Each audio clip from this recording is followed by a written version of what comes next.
नमस्कार। चलिए आज एक बहुत ही खास कहानी सुनते हैं। और ये कहानी कोई और नहीं बल्कि खुद एक नदी सुना रही है।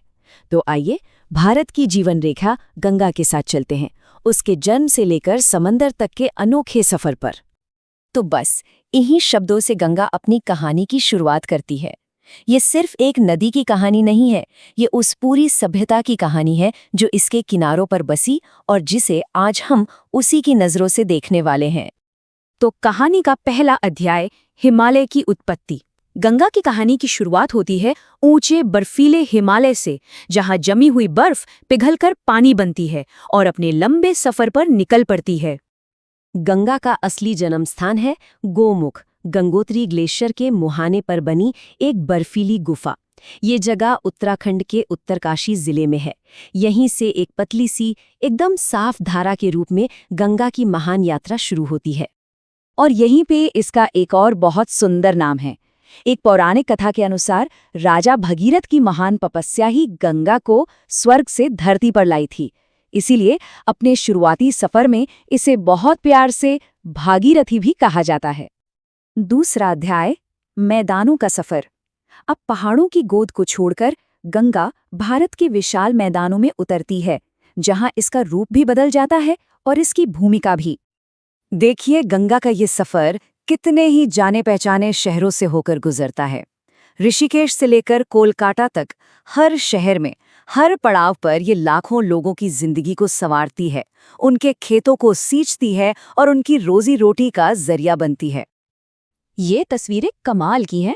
पहाड़ों में देखिए गंगा कितनी चंचल और तेज है, लेकिन जैसे ही ऋषिकेश में मैदानों में आती है तो एकदम शांत और विशाल हो जाती है। ये बिल्कुल ऐसा है जैसे एक ही नदी के दो अलग अलग रूप हम देख रहे हों। संगम। अच्छा, इस शब्द को समझना बहुत जरूरी है। संगम का मतलब सिर्फ दो नदियों का मिलना नहीं होता, ये संस्कृतियों का, विश्वासों का और करोड़ों लोगों की आस्था का मिलन है। और फिर आता है महासंगम। प्रयागराज की पवित्र धरती पर गंगा अपनी बहन यमुना की धारा से मिल जाती है। ये मिलन इतना शक्तिशाली और पवित्र माना जाता है कि भारतीय संस्कृति में इसकी एक बहुत खास जगह है। और इसी संगम पर हर 12 साल में आस्था का एक समंदर उमड़ता है, कुंभ मेला। ये दुनिया का सबसे बड़ा धार्मिक जमावड़ा है। ये बात साबित करती है कि गंगा सिर्फ एक नदी नहीं बल्कि करोड़ों लोगों की जीती जागती आस्था है। सफर आगे बढ़ता है और गंगा पहुंचती है दुनिया के सबसे पुराने शहरों में से एक, वाराणसी, जिसे हम काशी भी कहते हैं। यहाँ तो नदी और शहर एक दूसरे में ऐसे समाये हुए हैं कि उन्हें अलग करके देखा ही नहीं जा सकता। ये जीवन और मृत्यु के चक्र का सबसे बड़ा प्रतीक है। अब हम सफर के लगभग आखिरी पड़ाव पर हैं। पश्चिम बंगाल में गंगा दो धाराओं में बढ़ जाती है। एक धारा पद्मा बांग्लादेश की ओर बह जाती है और दूसरी हुगली कोलकाता शहर के बीच से होकर गुजरती है। तो ये जो हुगली नदी है, जो कलकत्ता की लाइफलाइन है, ये गंगा का ही आखिरी रूप है। समंदर में मिलने से ठीक पहले ये एक बड़े महानगर को जीवन देती है और फिर अपने सफर को पूरा करती है। तीसरा अध्याय, एक पवित्र जीवन रेखा का बोझ। लेकिन हर खूबसूरत कहानी की तरह इस कहानी में भी एक दर्दनाक मोड़ है। अब गंगा अपनी तकलीफ बताती है। ये कहानी है भक्ति और प्रदूषण की। ये एक बहुत दुखद हकीकत है।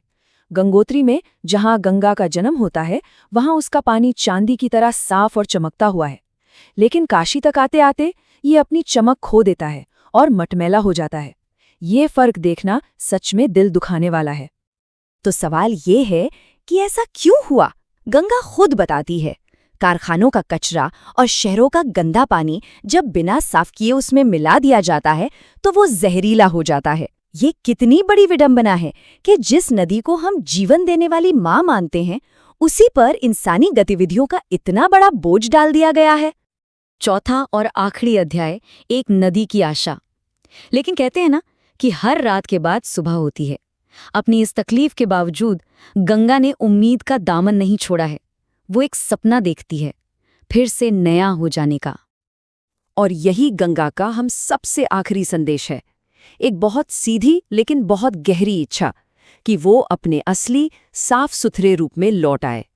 ये एक ऐसी उम्मीद है जो हर वो इंसान करता है जो इस नदी को दिल से चाहता है। तो गंगा की ये कहानी सिर्फ एक नदी की कहानी बनकर नहीं रह जाती, ये हमें एक बड़े सवाल पर सोचने को मजबूर करती है कि दुनिया भर की ऐसी पवित्र और ज़रूरी नदियों को बचाने के लिए हम सब की क्या जिम्मेदारी है।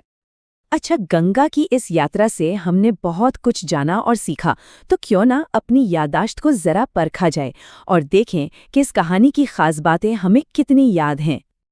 पहला सवाल है, गंगा का जन्म कहाँ होता है? अगर आपने हिमालय सोचा है तो आप बिल्कुल सही हैं।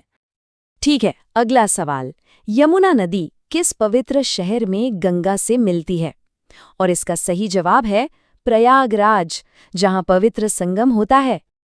और ये रहा आखिरी सवाल, कहानी के मुताबिक गंगा का पानी मटमैला क्यों हो गया है? इसका दुखद जवाब है कारखानों और शहरों से निकलने वाला कचरा। गंगा की इस कहानी में हमारे साथ शामिल होने के लिए बहुत बहुत धन्यवाद। उम्मीद है ये यात्रा आपको सोचने पे मजबूर करेगी।